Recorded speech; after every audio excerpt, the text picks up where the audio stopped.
Apesar de nunca ter ido a Colossos e nunca ter tido a oportunidade de iniciar aquela igreja, Paulo escreve a sua carta demonstrando um amor muito especial. Ele amava aquela igreja e orava por aqueles cristãos constantemente. E isso é muito importante porque muitas vezes nós pensamos como é que nós podemos amar alguém se não a vemos, se não estamos com ela.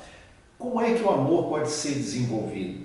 Amor é prática, amor são atitudes. Então Paulo está orando por eles. Se você quer amar uma pessoa perdida do outro lado do mundo, amar um povo que precisa do Evangelho, há um caminho simples, que é o mesmo que Paulo usou, a oração. Ore por eles, comece a orar e você verá o amor de Deus brotando no seu coração por aquele povo, aquela pessoa que ainda precisa de salvação. Lá em Colossenses capítulo 1, versos 3 a 8, Paulo escreve àquela igreja dizendo assim: damos sempre graças a Deus, Pai de nosso Senhor Jesus Cristo, quando oramos por vós, desde que ouvimos da vossa fé em Cristo Jesus e do amor que tendes para com todos os santos, por causa da esperança que vos está preservada nos céus, da qual antes ouvistes pela palavra da verdade do Evangelho, que chegou até vós, como também em todo o mundo está produzindo fruto e crescendo, tal acontece entre vós, desde o dia em que ouvistes e entendestes a graça de Deus na verdade, segundo foste instruídos por Epáfras,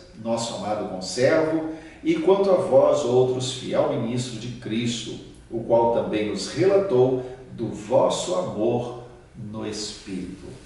Então o que nós vemos aqui é que Paulo destaca o fato de que aquela igreja era uma igreja que tinha fé, a fé em Cristo. Agora a pergunta que fica é: como é que Paulo sabia que eles tinham fé? Fé é uma coisa invisível, você não vê fé. Mas Tiago, escrevendo sobre fé, ele diz que a fé sem obras não é fé, é uma fé morta. Então, nesse sentido, nós podemos entender que Paulo olhava à distância para aquela igreja, embora ele não estivesse vendo a fé, ele já tinha conhecimento a respeito do que eles faziam, o estilo de vida deles, as obras deles. Então ele podia dizer que aquela era uma igreja de fé, porque a fé daqueles irmãos era constatada pelas obras, era constatada pela maneira como eles viviam. E o fundamento dessa fé é o amor, como nós começamos essa meditação vendo.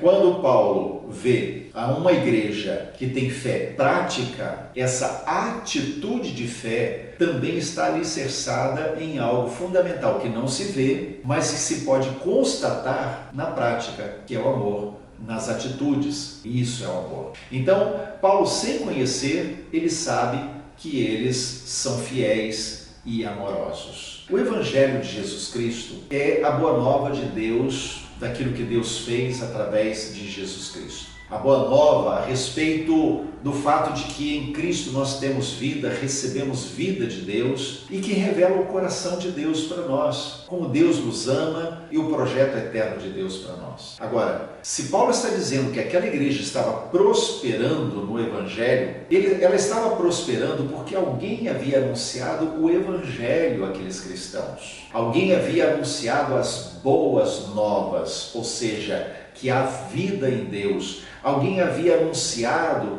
os intentos do coração de Deus para aquelas pessoas de Colossos.